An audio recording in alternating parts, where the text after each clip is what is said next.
Monsieur le ministre, soyez le bienvenu avec nous. Nous sommes en direct du salon Top Reza.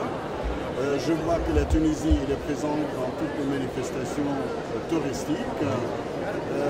Est-ce que vous pourrez nous expliquer quels sont les objectifs de la présence de la Tunisie dans cette manifestation leader en tous les temps en France? Le tourisme reste une industrie majeure en Tunisie. Je pense qu'après la Révolution, il y a eu un certain nombre d'incertitudes sur la destination tunisienne. Nous venons d'accueillir plus de 3 200 000 touristes depuis le 14 janvier sans aucun incident. Et aujourd'hui, nous avons envie de dire, voilà la nouvelle Tunisie, celle que l'on veut montrer au monde entier. C'est une Tunisie historique, qui a 3000 ans d'âge, c'est une Tunisie qui est culturelle, c'est une Tunisie qui est balnéaire, mais c'est une Tunisie aussi qui a des sites exceptionnels, et notamment dans le sud de la Tunisie, dans le désert, des sites archéologiques à visiter. Et c'est ça qu'on a envie de montrer, le nouveau visage de la Tunisie. Actuellement, dans le pays arabe, malheureusement, il y a certains événements qui peuvent atteindre un peu le chiffre de tourisme, notamment en Égypte, en Libye. Quelle est la position actuelle après ça? Est-ce que la Tunisie elle était vraiment touchée? Est-ce que vous avez pu remonter un peu cette difficulté? Alors c'est sûr que le conflit libyen a eu un impact négatif sur notre tourisme, parce que avoir une guerre dans un pays voisin, ça n'est jamais bon pour le tourisme. Néanmoins, nous sommes heureux, ravis pour nos frères libyens de cette issue. Nous sommes heureux qu'ils nous aient rejoints dans le camp des pays libres, dans le camp des pays qui vont être démocratiques. Et cet épisode est passé. Et aujourd'hui, on a un avenir radieux à construire ensemble.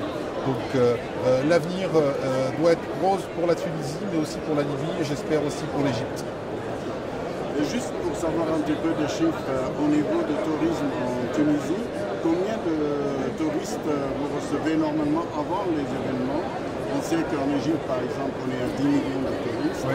Au Maroc, on est à 8 millions. La Tunisie, c'est vrai, c'est un petit pays, mais il est fort au niveau du tourisme. Je ne sais pas à quel...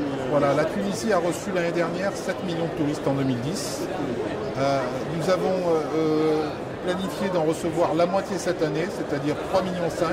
Et on est plutôt sur un trend de 4 millions, 4 millions 2. Donc on va avoir un objectif supérieur à celui qu'on avait. Donc ça, c'est très, très positif. Vous avez un programme de promotion très certainement pour le tourisme en Tunisie.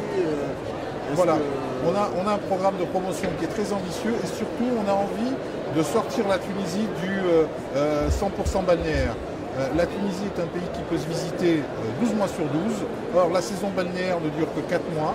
Et aujourd'hui, nous avons envie de dire, comme en Égypte, que nous avons un pays qui a 3000 ans d'histoire, qui a 7 sites inscrits au patrimoine universel de l'UNESCO, qui a une civilisation numide, une civilisation punique, une civilisation romaine, une civilisation byzantine, qui sont venus donner du patrimoine en Tunisie. On a envie de partager cela avec tous les amis touristes qui vont venir visiter notre pays.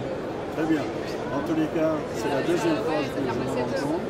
Je vous remercie beaucoup. C'est toujours, comme d'habitude, un plaisir de vous recevoir avec nous.